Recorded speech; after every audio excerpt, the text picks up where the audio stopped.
Hello everyone, welcome back to the channel JEE maths और मैं हूं सौंदर गोयल।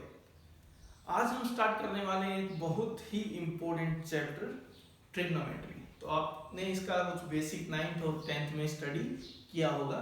अगर हम अपने कंपटीशन या बोर्ड पॉइंट ऑफ व्यू से बात करें 11th और 12th के लिए तो बहुत ही इम्पोर्टेंट चैप्टर है। ऑलमोस्ट हर चैप्टर के साथ आप इसको इजीली कंबाइन कर सकते हो क्वेश्चन बनाने के लिए। बहुत से क्वेश्चन ऐसे हैं जो ट्रिग्नोमेट्री पे डायरेक्टली और इनडायरेक्टली डिपेंड करेंगे। आप किसी भी ब्रांच का क्वेश्चन उठाओगे मैथ्स में, चाहे वो कैलकुलस का हो, चाहे वो अलजेब्रा का हो, चाहे वो वेक्टर और 3D का हो, किसी भी मतलब आप सेगमेंट का क्वेश्चन उठाओगे तो इजीली आप देख सकते हो कि ट्रिग्नोमेट्री कहीं ना कहीं आपको वहां पे मिलेगा। तो इस तरह से देखा जाए तो डायरेक्टली और इनडायरेक्टली हर क्वेश्चन में इसका इंपॉर्टेंस बनाया जा सकता है, ठीक है ना। तो इसलिए बहुत ही इंपॉर्टेंट चैप्टर है। तो आज हम स्टार्ट कर रहे हैं +1 में ट्रिग्नोमेट्री। लेंथी चैप्टर भी है, 2 सेगमेंट में हम इसको करेंगे। पहले हम पढ़ेंगे ट्रिग्नोमेट्रिक रेशियोज एंड आइडेंटिटी, जबकि बाद में हम पढ़ेंगे ट्रिग्नोमेट्रिक इक्वेशंस एंड इनइक्वेशंस। तो आज हम स्टार्ट कर रहे हैं मेजरमेंट ऑफ एंगल से। तो हम ये सब डिस्कस नहीं कर रहे हैं ट्रिग्नोमेट्री क्या होती है। आपने 10th में पढ़ा है कि स्टडी होती है किसकी, study of measurement of triangles, ठीक है। तो वो हम सब डिस्कस नहीं कर रहे हैं। तो हम स्टार्ट कर रहे हैं सीधा मेजरमेंट ऑफ एंगल से। तो एंगल को कैसे मेजर करते हैं और उसके मेजरमेंट के लिए क्या क्या हमारे पास सिस्टम है, वो सब आज हम डिस्कस करेंगे और उनमें आपस में क्या रिलेशन होता है, ठीक है भाई। तो बिना टाइम वेस्ट किए चलिए शुरू करते हैं। सबसे पहले एंगल क्या होता है। तो सपोज करो आपके पास एक रे है OA, ठीक है। तो पहले तो आपको एक रे, एक स्ट्रेट लाइन और एक लाइन सेगमेंट में डिफरेंस पता होना चाहिए। तो क्या होता है, एक लाइन, स्ट्रेट लाइन में क्या होता है, ना तो इनिशियल पॉइंट होता है ना टर्मिनल पॉइंट होता है, ठीक है। ना तो स्टार्टिंग पॉइंट होता है ना एंड पॉइंट होता है। एक रे में स्टार्टिंग पॉइंट होता है लेकिन एंड पॉइंट नहीं होता है, क्योंकि एक लाइन सेगमेंट में स्टार्टिंग पॉइंट भी होता है और एंड पॉइंट भी होता है। तो हमें एक रे दी गई है OA। अब इस OA रे को मैं इसके फिक्स पॉइंट के अबाउट रोटेट कर रहा हूँ। रोटेट करके मान लो मैं इसको ले गया यहाँ, ठीक है, OB, नई रे मिल गई OB, ठीक है। तो क्या होगा, मैंने OA से OB में मैंने रोटेट किया है, तो मैं क्या कहूंगा कि ये जो है ना दिस, इसको मैं कहूंगा an angle AOB is generated.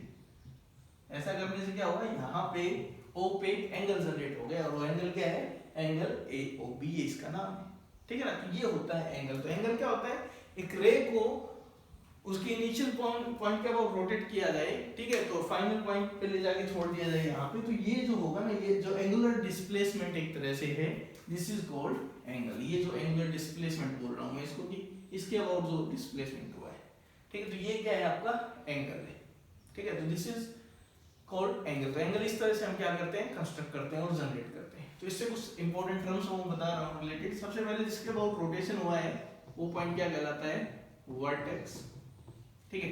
ये मैंने इनिशियल लिया था तो इसको क्या बोलूंगा मैं, इनिशियल साइड लूंगा, ठीक है। दिस इज जो लास्ट में बचता है वो होता है टर्मिनल साइड। फाइनल पोजीशन पे जो मिलता है हमें उसको हम क्या बोलते हैं, टर्मिनल साइड बोलते हैं। जबकि ये क्या है, थीटा, एंगल जो जनरेट हुआ है, ठीक है ना। तो ये कुछ इंपॉर्टेंट टर्म्स है इससे रिलेटेड। तो सबसे पहले एक चीज देखो कि एंगल का मेजर से क्या मतलब है। अगर मैं कहूँ कितना एंगल है, तो मेजर ऑफ एंगल, तो मेजर ऑफ एंगल सीधा सीधा किस पे डिपेंड करेगा, अमाउंट ऑफ रोटेशन पे, ठीक है ना। तो ये डिपेंड करता है सीधा, depends upon amount of rotation. होगा क्या, कैसे डिपेंड करता है, वो तो सब हम आगे देखेंगे जब हम मेजरमेंट के लिए सिस्टम पढ़ेंगे। लेकिन हमें ये पता है कि जितना ज्यादा रोटेशन करूंगा मैं उतना ही ज्यादा एंगल आएगा, मैग्नीट्यूड वाइज उसका मैग्नीट्यूड एंगल का उतना ही ज्यादा आएगा, ठीक है ना। अब साइन कन्वेंशन है, कुछ इंपॉर्टेंट साइन कन्वेंशन है एंगल के लिए, वो थोड़ा ध्यान रखना। साइन कन्वेंशन देखो क्या है कि आप रोटेशन कर कैसे रहे हो, वो बहुत इंपॉर्टेंट है। तो साइन कन्वेंशन में सबसे पहले क्या है कि मान लो ये आपके पास इनिशियल साइड है, this is O, this is A। अब मैंने रोटेशन किया और वो रोटेशन मैंने किया एंटी क्लॉकवाइज डायरेक्शन में, ठीक है ना भाई। कैसे रोटेशन किया है, एंटी क्लॉकवाइज, ये रोटेशन है इस तरह से। तो जब एंटी क्लॉकवाइज रोटेशन करोगे तो जो थीटा कंस्ट्रक्ट होगा ना, वो हमेशा कैसा लिया जाएगा, पॉजिटिव लिया जाएगा, ठीक है ना। इधर एंगल कैसे लिए जाएंगे, पॉजिटिव, अगर आप एंटी क्लॉकवाइज जाते हो।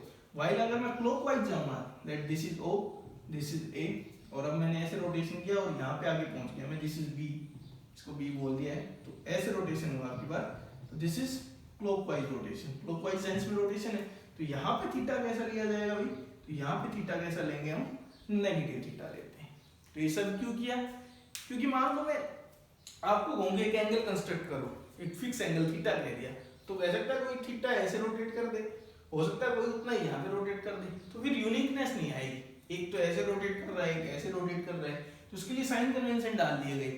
अब मैं कहूंगा थीटा, तो थीटा पॉजिटिव है तो मैं ऐसे जाऊंगा, थीटा नेगेटिव है फिर मैं ऐसे जाऊंगा, तो उससे फिर आपको यूनिकनेस मिल जाएगी टर्मिनल साइड को लेके, ठीक है ना भाई। तो इसलिए साइन कन्वेंशन यहाँ पे डाली गई है। तो साइन कन्वेंशन ये होती है, अगर एंटी क्लॉकवाइज मूवमेंट है तो theta will be positive, clockwise है तो थीटा विल बी नेगेटिव। तो अब एंगल के बारे में देखो मैं क्या कह सकता हूँ कि पॉजिटिव अब कितना बड़ा हो सकता है भाई, रोटेशन करते जाओ जितना बड़ा बढ़ा जाओ। नेगेटिव में कितना छोटा हो सकता है, रोटेशन करते जाओ जितना छोटा करना हो। तो यहाँ से थीटा के बारे में कह सकते हो कि थीटा जो एंगल है it can be any real number, ये ध्यान रखना कि थीटा माइनस इंफिनिटी से इंफिनिटी तक कुछ भी हो सकता है। ऐसा कुछ भी नहीं कि थीटा फिक्स है कि 120 तक होगा 180 तक होगा, ऐसा नहीं है, कुछ भी हो सकता है माइनस इंफिनिटी से प्लस इंफिनिटी तक, ठीक है ना। तो ये है कुछ बेसिक टर्म्स की थीटा होता क्या है, डेफिनेशन ये है, ऐसे जनरेट होता है।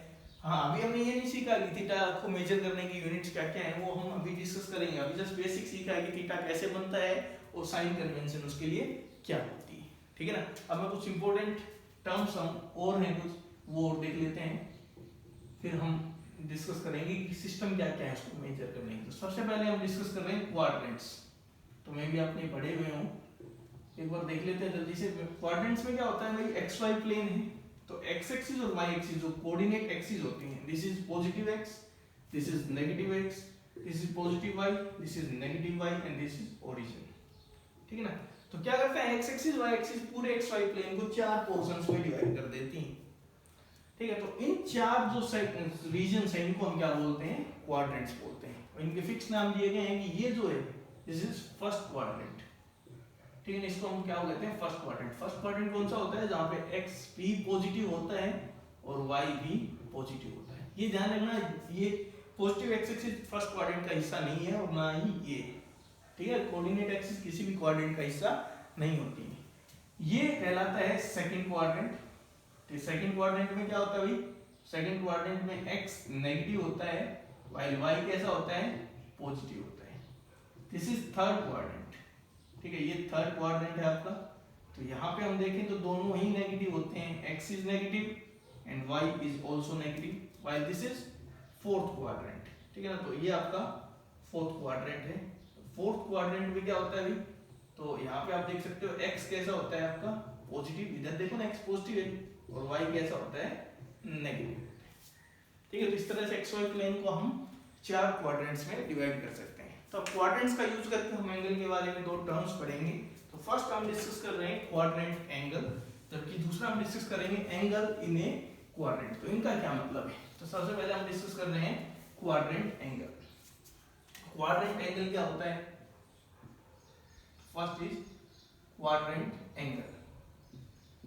क्वाड्रेंट एंगल से मेरा मतलब है कि सबसे पहले एंगल स्टैंडर्ड फॉर्म में कैसे मेजर करते हैं, अगर देखा जाए तो एक चीज फिक्स कर लेंगे हम हमेशा के लिए कि जब भी हम एंगल मेजर करेंगे एक्स वाई प्लेन के अंदर, तो हम वर्टेक्स हमेशा ओरिजिन पे रखेंगे, while positive direction of X axis, ये जो रे है this will be our initial side, ये हमेशा हम यही लेके चलेंगे, ठीक है। यहाँ से हम रोटेशन स्टार्ट करेंगे।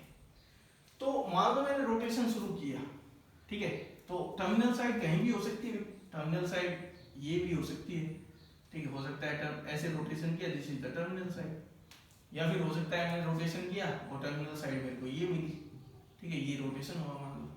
या फिर हो सकता है मैंने रोटेशन यूं किया नेगेटिव डायरेक्शन में और यहाँ पे टर्मिनल साइड मिली, या फिर हो सकता है मैंने थोड़ा ज़्यादा रोटेशन किया है, यहाँ पे टर्मिनल साइड मिली मेरे को, या फिर हो सकता है टर्मिनल साइड मेरे को ये मिली, ऐसे रोटेशन करके गया मैं और यहाँ पे टर्मिनल साइड मिली मेरे को।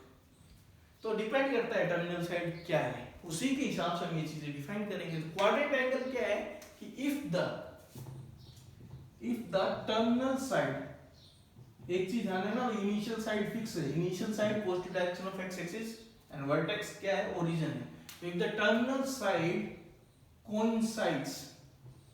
coincides with any of the axis, any of the coordinate axis, किसी भी coordinate axis के साथ मान लो coincide कर रही है, चाहिए यहाँ करे, चाहिए यहाँ करे, चाहिए यहाँ करे या यहाँ करे, तो इस केस में then angle is called, then the corresponding angle, जो भी एंगल जनरेट हुआ है, corresponding generated angle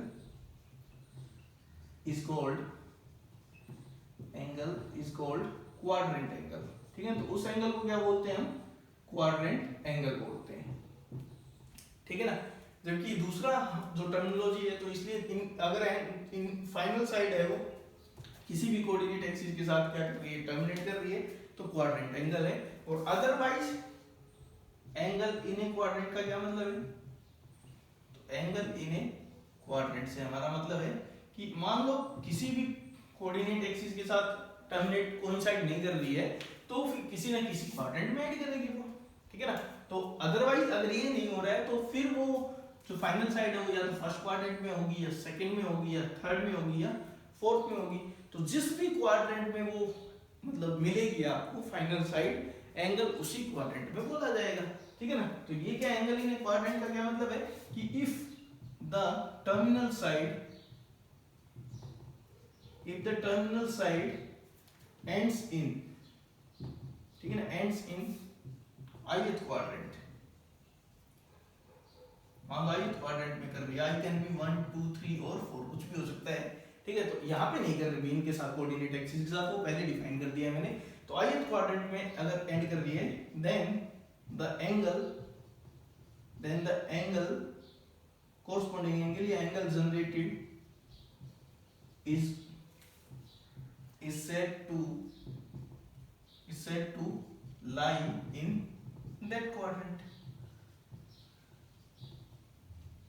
ठीक है ना, जैसे मान लो ये रहा, मैंने रोटेशन किया, यहाँ पे मैंने टर्मिनेट कर दिया इसको, तो ये फर्स्ट में है, तो ये जो एंगल बनेगा, ये जो थीटा एंगल है, मान लो थीटा क्या कहलाएगा फर्स्ट क्वाड्रेंट में। जैसे ये है, ये मान लो फाई एंगल मान लिया मैंने आपकी बार, ये वाला तो सेकंड में कर रहा है, तो फाई में क्या कहेंगे हम कि phi lies in second quadrant, this lies in first quadrant. Rotation कैसे भी हो कोई फर्क नहीं पड़ता, जैसे मैंने ऐसे रोटेशन किया एंड नेगेटिव डायरेक्शन में मैंने यहाँ पे आया, तो फोर्थ में एंड किया है, तो ये जो एंगल है ना आपका, suppose this angle is Sai, तो ये एंगल क्या कहलाएगा कि ये कौन से क्वाड्रेंट में, अभी आपका फोर्थ क्वाड्रेंट में। ठीक है ना, तो ये दो इंपॉर्टेंट टर्म्स है, क्वाड्रेंट एंगल क्या होता है, एंगल इन ए क्वाड्रेंट से क्या मतलब है। होपफुली क्लियर हो गया आपको। ठीक है, तो आगे मूव करते हैं और अब हम डिफाइन कर रहे हैं एक इंपॉर्टेंट चीज, उसके बाद हम सिस्टम पढ़ेंगे मेजर करने के एक एंगल को। तो एक राइट एंगल क्या होता है, ये हम डिफाइन कर रहे हैं। तो वन राइट एंगल से हमारा क्या मतलब है। ठीक है, अब ये तो कहना मत कि 90 डिग्री, ठीक है सही है, आप सही कह रहे हो, लेकिन अभी तो मैं ये कह के चल रहा हूँ कि हमें पता ही नहीं है कि सिस्टम कैसे मेजर कर रहे हैं, हम जीरो से स्टार्ट कर रहे हैं, हमें पता ही नहीं डिग्री वगैरह क्या होता है, वो अभी हम सीखेंगे। फिर एकदम से हम पीछे वाली चीजों को उसके साथ मिला के उसको अपने कंसेप्ट को थोड़ा स्ट्रॉन्ग कर लेंगे। ठीक है ना, तो क्या है अभी एक complete rotation, one complete rotation is equal to 4 right angles. ये डेफिनेशन है कि एक कंप्लीट रोटेशन है वो 4 राइट एंगल के बराबर माना गया। तो वन राइट एंगल कैसे डिफाइन होगा, तो वन राइट एंगल, तो अभी तो हमें रोटेशन की टर्म्स में पता है, जो भी पता है, तो वन राइट एंगल कोई पूछे तो मैं क्या कहूंगा, 1/4 ऑफ ए रोटेशन। एक कंप्लीट रोटेशन का कौन सा पार्ट ले लो भाई, फोर्थ पार्ट आप ले लो, वो आपके लिए क्या काम करेगा, एक राइट एंगल का काम करेगा। ठीक है ना, जैसे मैं कहूँ वन स्ट्रेट एंगल, तो one straight angle is equal to 1/2 of a rotation, half part of rotation. या फिर क्या कह सकते हो, 2 राइट एंगल्स, 2 राइट एंगल मिलके क्या देंगे आपको, एक स्ट्रेट एंगल देंगे। ठीक है ना, तो ये डेफिनेशन है कुछ रोटेशन की टर्म में एंगल्स को लेके। ठीक है, तो अब हम स्टार्ट कर रहे हैं सिस्टम टू मेजर एंगल्स। तो एंगल को मेजर कैसे किया जाए, अभी हमने एंगल क्या होता है, पॉजिटिव कब होता है, नेगेटिव कब होता है, ये सब उससे रिलेटेड टर्म्स और साइन कन्वेंशन हमने सीख लिया। अब हम डिस्कस करना चाहते हैं इसको मेजर कैसे करेंगे। ठीक है, तो system to measure an angle. हम 3 सिस्टम यहाँ पे पढ़ने वाले हैं। सबसे पहले हम पढ़ रहे हैं sexagesimal system. First is sexagesimal system, ठीक है। तो इसको हम साथ में इंग्लैंड वालों का था, इंग्लिश सिस्टम भी बोल देते हैं। तो इसमें क्या है, जो डिग्री है, जो मेजर किया गया एंगल, वो एक्चुअली डिग्री में मेजर किया गया। Degree was the main unit, उसके बाद उसकी कुछ स्मॉलर यूनिट्स बनाई गई, तो डिग्री से मिनट्स और मिनट्स से सेकंड तो था गया। तो इसमें डिफाइन किया गया कि वन राइट एंगल, तो वन राइट एंगल क्या है, 1/4 ऑफ ए रोटेशन, ये पढ़ा था। तो ये इसको डिफाइन किया गया कि भाई वन राइट एंगल है वो कितना ले लो, 90 degree. This is the notation for degree, ठीक है। या डिग्री लिख दिया, आगे डिग्री लिख सकते हो। तो 1/4 of a rotation is equal to 90 degrees. ये डेफिनेशन दी गई यहाँ पे, ठीक है। तो इसका मतलब क्या हुआ कि एक रोटेशन अगर देखा जाए तो यहाँ से पता चला one complete rotation is equal to, इस सिस्टम में कितना हो जाएगा, 360 डिग्री। तो ये खैर आपने पढ़ा हुआ है, तो इस तरह से डिफाइन किया गया है। तो आगे फर्दर डेफिनेशन क्या थी कि 1 डिग्री, ठीक है ना, एक डिग्री को आगे ब्रेक किया गया कैसे, 60 मिनट्स, ठीक है। And then 1 minute, this is notation for minute is equal to 60 seconds. तो ये किसके लिए नोटेशन है, ये मिनट के लिए है, ये सेकंड्स के लिए। This is notation for minutes and this is notation for seconds, ठीक है। तो ये इस तरह से डिफाइन किया गया सेक्साडेसिमल सिस्टम में, degree then minutes and then seconds, ठीक है। दूसरा जो सिस्टम था, जो सेकंड सिस्टम आया, वो फ्रेंच लोगों का था, and the system is centesimal system,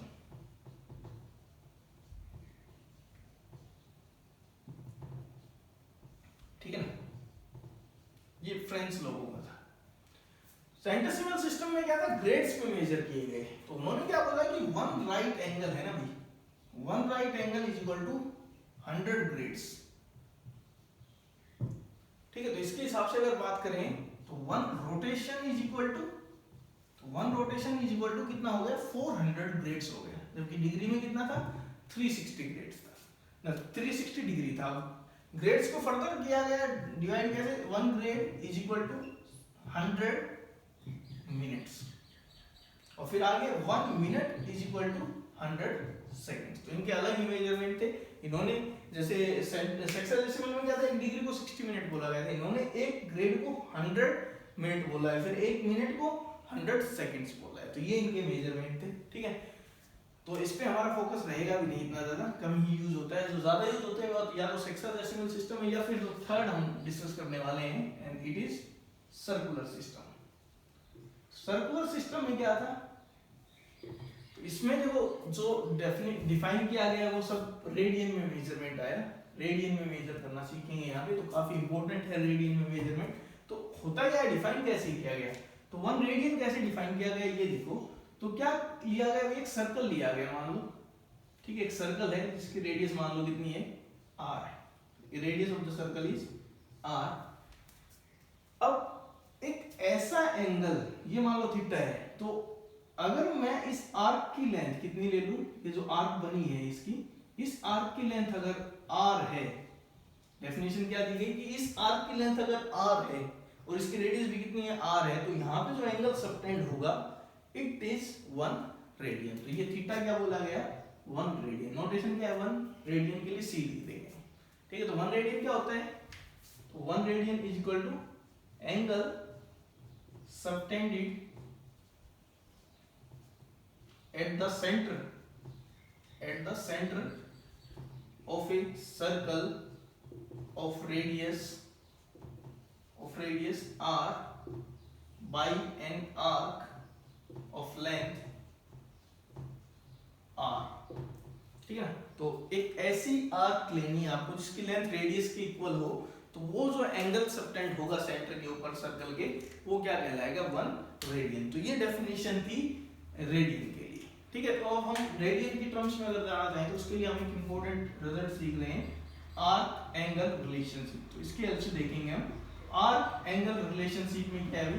तो आर्क एंगल रिलेशनशिप की बात करें तो इसमें आर्क में और एंगल में रिलेशन दिया गया है। तो क्या है कि मान लो ये एक मैंने सेक्टर ले लिया, ठीक है। सो दैट आर क्या है भाई, रेडियस है यहाँ पे, और इस आर्क की लेंथ मान लो कितनी है, जो आर्क है यहाँ पे बनी है इसकी लेंथ कितनी है, एल है, और ये मान लो थीटा है। तो ये ध्यान रखना थीटा किस में होना चाहिए, रेडियन में होना चाहिए। तो आर्क एंगल रिलेशनशिप क्या थी, theta theta is in radian, बहुत इंपॉर्टेंट, थीटा रेडियन में होना चाहिए। तो theta is equal to L by R, L is the arc length while R is the radius. तो किसी भी सेक्टर के लिए ये रिलेशन हमेशा एस्टेब्लिश होता है कि आर्क एंगल को लेके देखना चाहो आप रिलेशन, तो arc by radius is equal to angle देता है, बट वो एंगल किस में होता है, रेडियन में होता है। डिग्री में अगर है तो आप पहले उसको रेडियन में बदलोगे, कैसे बदलेंगे वो अभी हम सीखेंगे। तो अब हम आगे सीखने वाले हैं इनका आपस में रिलेशन क्या है भी, ठीक है ना। तो यहाँ से देखो हमें एक चीज समझ में आएगी आर्क एंगल रिलेशनशिप से, कि एक कंप्लीट रोटेशन हमने सीखा, एक कंप्लीट रोटेशन 360 डिग्री आया, फिर एक कंप्लीट रोटेशन 400 ग्रेड आया। तो ऐसे हम सीखेंगे कंप्लीट रोटेशन कितने रेडियंस आते हैं, ठीक है ना। तो कंप्लीट रोटेशन की बात करें तो फॉर वन कंप्लीट रोटेशन, एक कंप्लीट रोटेशन की अगर मैं बात करूं तो एल कितना हो जाएगा भाई, 2 पाई आर। एल उसमें कितना होता है, सर्कमफेरेंस 2 पाई आर होता है, इसलिए थीटा कितना हो जाएगा, तो थीटा उसको कोरेस्पोंडेंस में आएगा 2 पाई आर अपॉन आर, कितना आया 2 पाई। तो थीटा कितना आया 2 पाई। तो इसलिए हम क्या कहेंगे कि वन कंप्लीट रोटेशन में हमें क्या मिलेंगे, 2 पाई रेडियंस मिलेंगे, क्योंकि ये जो एंगल आएगा वो रेडियन में आता है। तो one complete rotation is equal to 2 pi radian. तो one complete rotation is equal to 2 pi radians, ठीक है। तो ये आप और याद रखोगे साथ में, कि हमने एक कंप्लीट रोटेशन को तीनों सिस्टम्स में देख लिया क्या क्या होता है। One complete rotation is equal to 360 degree, one complete rotation is equal to 400 grades, and then one complete rotation is equal to 2 pi radians. Pi वही है 3.14। तो रेडियंस एक तरह से रियल नंबर में आप मेजर करते हो, ठीक है ना। तो 2 पाई रेडियंस, इसका मतलब 6.28 रेडियंस अप्रोक्सीमेटली। आया समझ में, क्लियर है। तो अब हम इनमें रिलेशन देखना चाहते हैं। तो पहले हम रिलेशन देखेंगे सेक्साडेसिमल सिस्टम में और सर्कुलर सिस्टम में, और फिर तीनों में देखेंगे, क्योंकि मैंने बताया सेंटेसिमल बहुत ही रेयरली यूज होता है। तो पहले हम सर्कुलर सिस्टम और सेक्साडेसिमल सिस्टम को देखते हैं, और उसके बाद तीनों को देखेंगे एक साथ, ठीक है। तो रिलेशन बिटवीन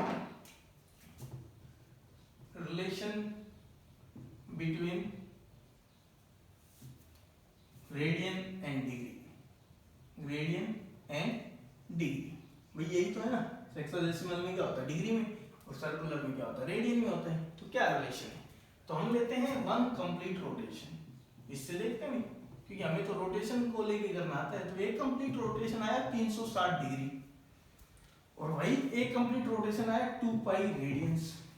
तो इसका मतलब दोनों एंगल तो सेम थे, तो इनको भी इक्वल होना चाहिए, ठीक है। तो यहां से हमें पता चलेगा कि 1 radian is equal to 360 upon 2 pi और साथ में डिग्री। तो यहां से मैं क्या कह सकता हूं, 1 radian is equal to 180 upon pi degree. तो पहला रिलेशन आया कि डिग्री से अगर रेडियन में ना, रेडियन से डिग्री में जाना है तो एक रेडियन कितना होता है, 180 अपॉन पाई डिग्री, ठीक है। ऐसे उल्टा देखें तो सेकंड क्या है कि डिग्री से अगर रेडियन में आना हो, तो डिग्री से रेडियन में आना हो तो क्या करेंगे कि यहां से 1 डिग्री 360 डिग्री इक्वल टू है, तो 1 degree equal to 2 pi by 360 और साथ में रेडियंस। तो 1 डिग्री इक्वल टू कितना आएगा, pi by 180 and then radian. ये दो रिलेशन है इनके बीच में, कि एक डिग्री किसके इक्वल होता है, पाई बाई 180 रेडियन, वाइल एक रेडियन किसके इक्वल होता है, 180 अपॉन पाई डिग्रीज, ठीक है ना। तो फॉर एग्जांपल जैसे मैं कहूंगी 30 डिग्री, बताओ क्या होगा, 30 degree in terms of radians, तो ये लगाऊंगा मैं, तो क्या आएगा 30 इंटू पाई बाई 180, क्योंकि 30 इंटू 1 डिग्री क्या होता है, ये होता है। तो यहाँ से क्या मिलेगा, इसको 6 पे काट देगा, तो इसको मैं लिख सकता हूँ पाई बाई 6 रेडियंस। तो ये बहुत यूज करेंगे, pi by 6 radians is same as 30 degree. मान लो मैं कहूँ 45 डिग्री, बताओ क्या है, तो 45 डिग्री क्या होगा, 45 पाई बाई 180, तो 4 पे कटेगा, तो पाई बाई 4। तो पाई बाई 4 लिखना इज सेम एज 45 डिग्रीज लिखना, ठीक है।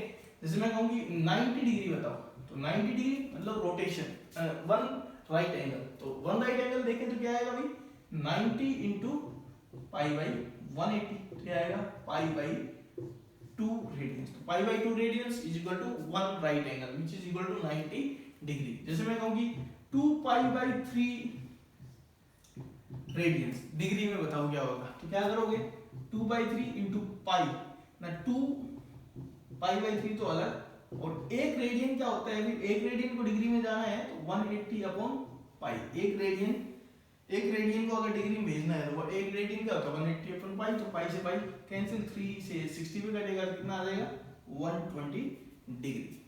ठीक है ना, तो इस तरह से आप डिग्रीज को रेडियन में ले जा सकते हो, रेडियंस को डिग्रीज में ला सकते हो। क्लियर है? तो अब हम एक चीज और देख रहे हैं कि एक रेडियन में कितनी डिग्रीज होती हैं। ये तो पता चल गया, लेकिन हम एग्जैक्ट डिग्रीज और मिनट सेकंड्स में देखना चाहते हैं कि एक रेडियन में कितनी डिग्री मिनट एंड देन कितने सेकंड्स होते हैं। ठीक है, तो ये एक बार देख लेते हैं हम। तो हमने क्या किया कि 1 radian is equal to 180 upon pi degrees, ये मिला। ठीक है ना, तो इसको देखते हैं भी। तो क्या लिखूंगा 180 अपॉन 22/7 लिखना, तो 7 ऊपर चला जाएगा डिग्रीज। तो मिनट्स और सेकंड्स में भी लाना चाहते हैं हम, तो ये आ जाएगा कितना 0, देन ये 2 से डिवाइड कर देता हूँ 11 आ जाएगा, यहाँ पे 90 आ जाएगा। तो this is 630 upon 11 and then degrees. तो अगर इसको डिवाइड करें तो 5 पे जाएगा। ठीक है, सबसे पहले ठीक है 8 बचा तो 7 पे जाएगा, तो 57 एंड देन 3/11 ये डिग्रीज हो गई।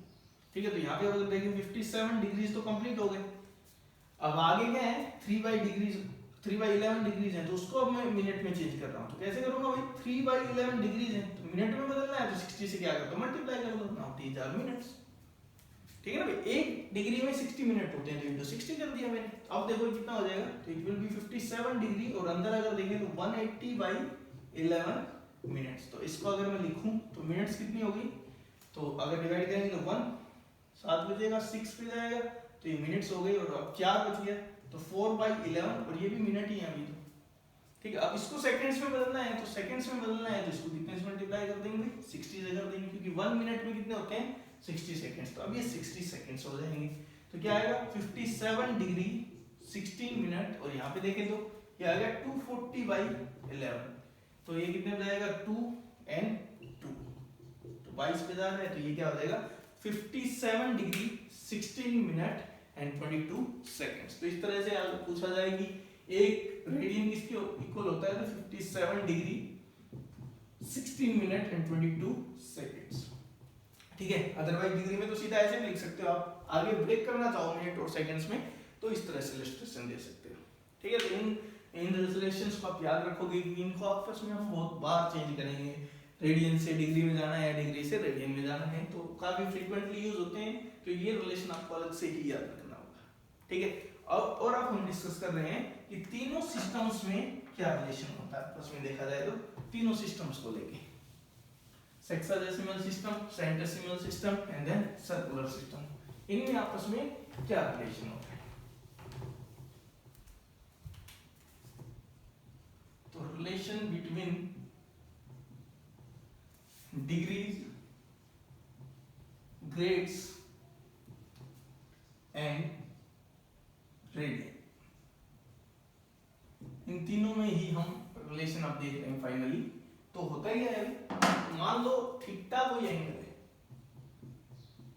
ठीक है, आपने कोई रोटेशन किया, कुछ पर्टिकुलर रोटेशन किया, मैं ये नहीं कह रहा कंप्लीट रोटेशन, कुछ पर्टिकुलर रोटेशन किया, और उसका मेजरमेंट क्या है थीटा। ठीक है, इन टर्म्स ऑफ π/2, मतलब राइट एंगल हमने देख लिया, थीटा उसका मेजरमेंट है। अब थीटा को मैंने अलग अलग चीजों में मेजर किया, तो थीटा को मैंने मान लो डिग्री में मेजर किया, तो डिग्री में मान लो इसका मेजरमेंट आया d डिग्री। फिर मैंने इसको ग्रेड्स में मेजर किया इसी एंगल को, तो ग्रेड्स में आया g ग्रेड्स। फिर मैंने इसको रेडियंस में मेजर किया, और रेडियंस में मान लो ये कितना आया r रेडियंस। क्या मतलब इसका, जैसे मान लो राइट एंगल है, मैंने मतलब एक राइट एंगल रोटेशन किया, तो थीटा होगा वो डिग्री की टर्म में कितना होगा 90 डिग्री होगा। ठीक है, ग्रेड्स की टर्म में कितना होगा 100 ग्रेड्स होगा, रेडियंस की टर्म में कितना होगा π/2 रेडियंस होगा। अलग अलग आएगा ना सभी का भाई, 90 डिग्री आएगा, 100 ग्रेड्स आएगा, π/2 रेडियंस आएगा।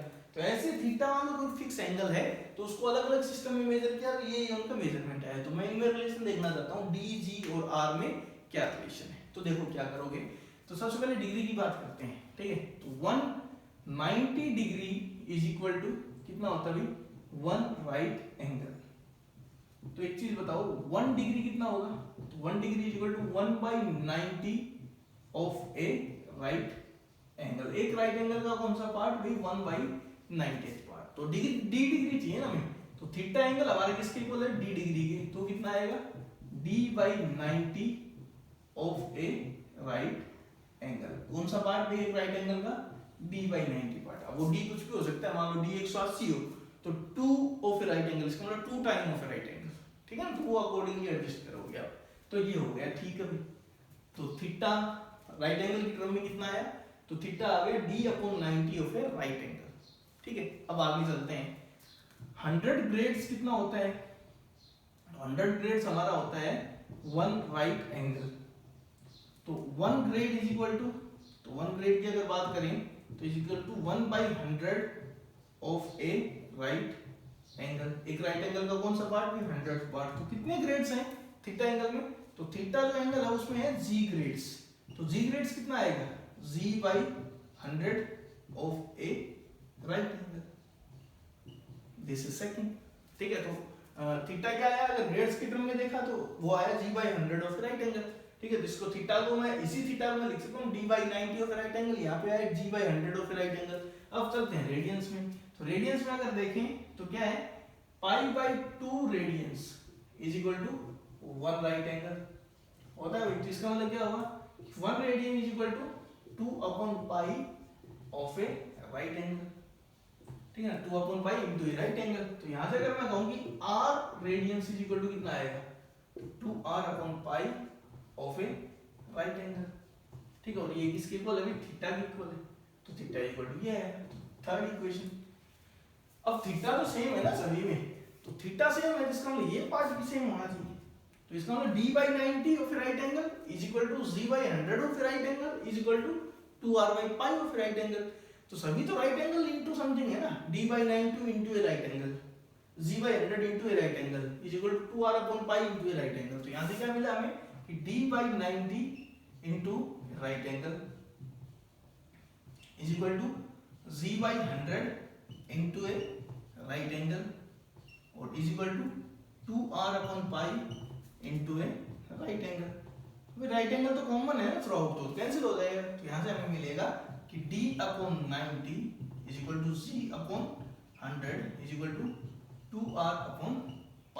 This is the relation between d, g and r। समझने की चीज ये है कि थीटा जो एंगल है उसमें d डिग्रीज हैं, डिग्री में मेजर किया तो, g ग्रेड्स हैं तो ग्रेड में मेजर किया तो, और रेडियंस कितने हैं अभी, तो रेडियंस कितने हैं यहाँ पे r रेडियंस है, ठीक है। तो उनके बीच में ये रिलेशन होगा। जैसे मान लो मैं कहूं कि मैंने थीटा मेजर किया है अभी ग्रेड्स में और वो आया 150 ग्रेड्स, ठीक है। मैं चाहता हूं कि आप इसको डिग्री में मेजर करो, तो आप यहाँ पे g की वैल्यू कितनी रखोगे 150, क्योंकि थीटा में ग्रेड्स कितने 150। तो यहाँ से मेरे को मिलेगा d/90 is equal to 150/100 is equal to 2r/π। तो ये कितना आ गया 3/2। तो इससे अगर देखें तो d कितना आएगा 135 डिग्री, ठीक है। भाई r निकालना था तो r कितना आएगा, तो r आएगा 3π/4 रेडियंस।